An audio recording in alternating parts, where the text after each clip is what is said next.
Welcome back to Sports by GSMC Podcast Network. I'm your host, Jeremy Lapidus. Today is Tuesday, October 22nd. If you are just tuning in, we just went over the first half of the NFL Power Rankings, 32-17 on this beautiful Rankings Tuesday. We're going to finish up our rankings here, our power rankings here in this segment. But before we get into that, remember, if you would like to be an even bigger part of the show than you already are, all you need to do is go to gsmcpodcasts.net.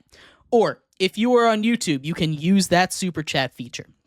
If you do either of those two things, a message should pop up on the bottom of the screen for you, me, and everybody else around the world to see. If you do have a burning question about sports, anything at all that you would like to ask, go ahead and throw that in the comments. Throw it in the chat. I will get to it as soon as I possibly can. I appreciate everybody so much for sticking around, talking some sports with me here on a beautiful Tuesday, October 22nd. But like I was saying, in this segment, we are finishing up our NFL Power Rankings, continuing on from number 17, getting to 16-1, and that puts us at number 16 with the Pittsburgh Steelers. We had a lot of conversation about these Pittsburgh Steelers when we talked about them last week. The quarterback change, one that took me by surprise. But that's why I'm not the head coach of a football team for 18 years. That's why I'm not a successful football coach like Mike Tomlin. He made the right decision. Russell Wilson looked really good. I want to give him some credit, but it was against a Jets defense that was both injured and has been struggling for the last couple of weeks. So I still want to put a shadow of doubt on there, and I'm sure it hasn't been a perfect week for these guys, but still, the Steelers made a lot of big improvements, and the running game is going. That is a big thing. These teams at the top, all of them have at least a semblance of a running game, and that is what the Steelers have right now. They are here at 16. At number 15, the Los Angeles Rams. They are finally starting to get healthy.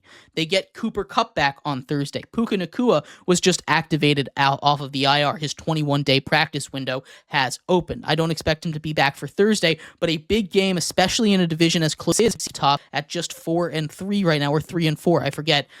They're still in this race. They really are. So if they continue to play like they are, especially defensively, with the way that Kyron Williams is running the ball, having a nose for the end zone, I believe he's at like 15 straight games with a touchdown, which is ridiculous. Rams are going to continue to be a threat here in the NFC. At 14, it's the Bucs. The Bucs coming off of a brutal loss, not just because of the way they looked, but because of injuries. They're in danger of going into a free fall here. Luckily for them, the NFC South continues to just be a jumbling of mediocre to bad. So they still have a shot in here at this one, but the Tampa Bay Buccaneers need a lot of things to go their right way, like we talked about in the first segment of the show. At 13, the Atlanta Falcons, the other running mate for the top of the NFC South. They play each other this week, Falcons and Bucs. That is a massive game. We saw the Falcons win the first one. If the Falcons win this one, I think the Bucs are basically all but out of the division race. Kirk Cousins and the Falcons need to play a lot better than they did against the Seahawks if they want that to happen. Neither of these teams are really, juggernauts or anything, but they're solid to good, mediocre teams. They can beat anybody if they play good football. At number 12, the Seattle Seahawks. They just took down the Dirty Birds in Atlanta. They lose DK Metcalf for a little bit, but Geno Smith is back to playing good football. That's what we've been waiting on. When you get everyone involved, when you get a good game out of Kenny Walker, this is the kind of game that the Seahawks can play. The defense stepped up a lot on this one. You finally got some health back. Boy, Mafe made a really good play against Kirk Cousins, leading to a fumble 6, a scoop and score, if you will. This was a really complete game by the Seahawks, and they have the ability to play like that. They just don't do it every week. This was a game that they were placed on fraud watch by me, and they proved to me not completely frauds yet. They're still on fraud watch, but they did a very good job of staying on the good side of it for now. At 11, we have the San Francisco 49ers. The 49ers played awful. Period. They played awful. They're still a good team. They lose a lot of their weapons, but they played really, really bad against the Chiefs. A Chiefs defense that is playing as one of the best units in the game right now, but still a lot of issues with this team. Obviously, losing Brandon Ayuk sucks. Now your number one receiver with Deebo Samuel being hurt for at least a little bit of time is going to be Ricky Pearsall, who went through that shooting earlier on in the offseason. He made his first appearance, played solid. Juwan Jennings is still hurt. They have a lot of issues on this team as far as injuries go. They are not out of it because of the way that their division is, but it's not looking like a typical San Francisco 49ers year.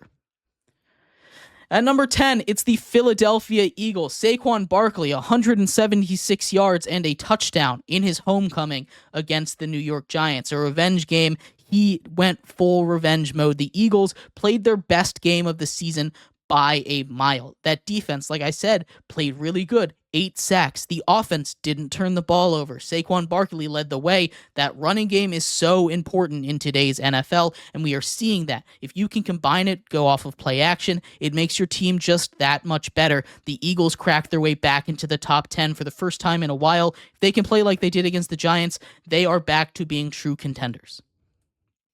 At number 9 is the Chicago Bears. They were on a bye. Don't have too much to say about them. Caleb Williams continues to get better every single week. We will see if that trend continues this week when, we'll see if that trend continues this week when they take on potentially they take on the number 2 overall pick in Washington with the Commanders. The Bills up here at number 8.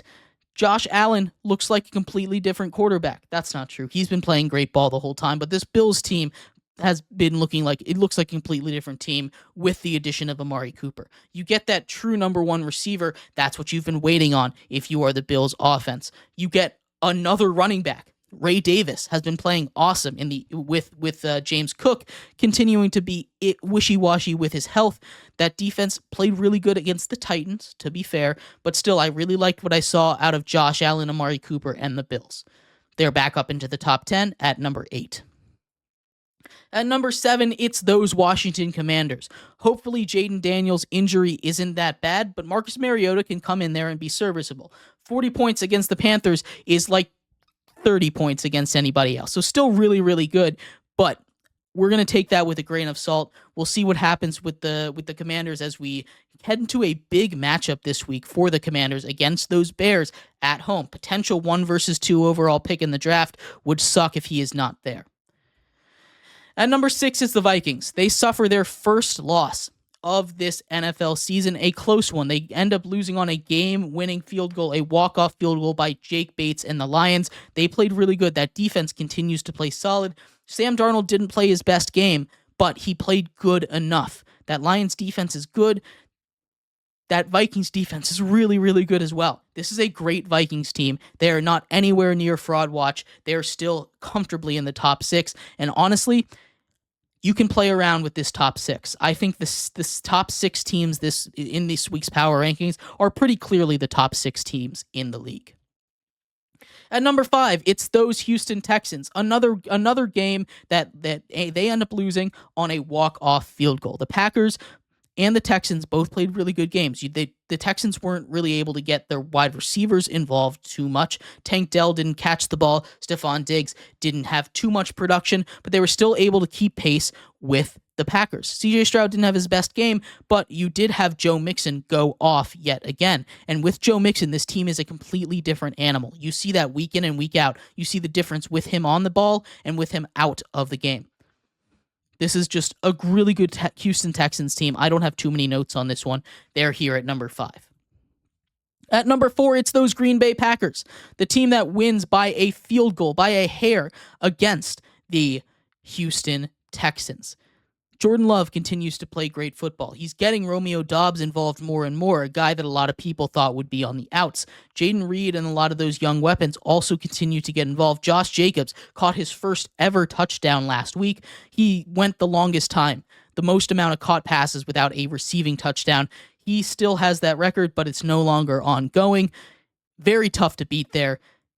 This is a great Packers team. It's a great NFC North. You see 3 of them in the top 6, all 4 of them in the top 10. The Green Bay Packers are a number 4 team. At number 3, it's those Detroit Lions. How about the Lions? They get a big, gritty win. David Montgomery gets hurt. He's able to come back. They survive a David Montgomery fumble, and they win the game on a walk-off field goal. Jared Goff has thrown more touchdown passes over the last 4 weeks than incompletions. He has thrown himself very much into the MVP conversation and the MVP race. This is a Lions team whose defense has shown much improvement. Brian Branch in that secondary to go along with a lot of those young players back there has been a game changer. It is awesome to see a guy like that back there. The Lions are the number 3 team this week. At number 2, it's the Ravens. The Ravens look like world beaters. With Derrick Henry just going for 150 yards every single week, no one can stop them. Lamar Jackson, even if you can slow him down, Lamar Jackson can throw for 5 touchdowns on your head and 400 yards. Lamar Jackson, much like Jared Goff, putting together another MVP quality campaign. Maybe he wins 2 in a row. He's my MVP frontrunner right now. And the Ravens, as long as the defense can play a little bit better, they can beat anybody. And that leaves number 1, the Kansas City Chiefs. And you can say, oh, why are they there? Again, the Kansas City Chiefs keep winning. Their defense is awesome. It might be the best defense in football right now. Patrick Mahomes has not played good. I won't try and sugarcoat that. They don't have a lot of weapons, but Kareem Hunt coming in there running the offense has been awesome. This is a Chiefs team with lots of weaknesses, but no one has been able to exploit them. So until they lose, they are on number 1.